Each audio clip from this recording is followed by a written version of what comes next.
stunning figure, 2 million rial to $1.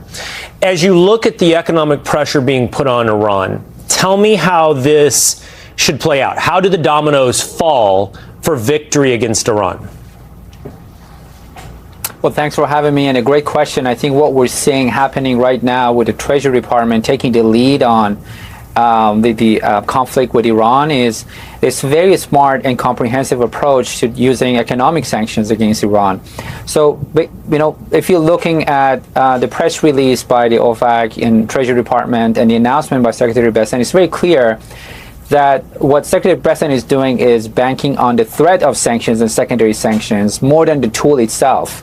There are comprehensive sanctions on Iran already, but there are a lot of opportunities to work with our ally and partners and others, such as China, with a threat of secondary sanctions to bring them to join this campaign against Iran. They're suffering from what Iran is doing in the Strait of Hormuz.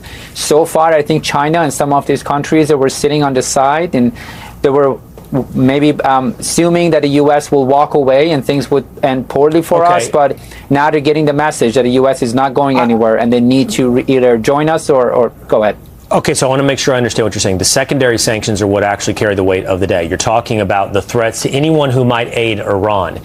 So therefore, further isolating Iran, cutting them off from, as you mentioned, perhaps China. But then play this out for me. As we know, Iran has lived under the threat and the imposition of sanctions for years.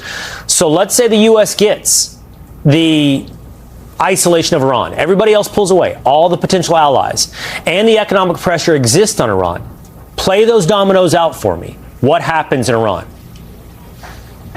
Well, I mean, they're reaching the point of, they can continue to pay salaries for government employees. They might continue to print Iranian rial, the currency that is losing its value every day. But if you can't really buy anything with your salary, then with the inflation rate, then you're basically not getting paid. And the government revenue comes from taxation and oil. Both of those are now cut. So the government is going to end up not being able to operate or pay salaries. And you also have the import from UAE and elsewhere that is being cut off. And Iran's access to foreign currency is also cut off. They can't really buy much. So it really creates a situation that the regime is going to have to accept, either cut a deal or face a domestic threat that is really the most threatening threat to its survival. Okay, so when Bessent says that the Berlin Wall fell because soldiers decided not to shoot, he used that as an analogy. You're talking about Iranian soldiers not getting paid. Now, this is the inevitable question because Iran has shown a lot of tolerance. How long? How long until this economic reality sets in Iran? Well, the regime has for years been under severe sanctions. You're right that it's difficult to come up with a time frame, but here's what I can tell you.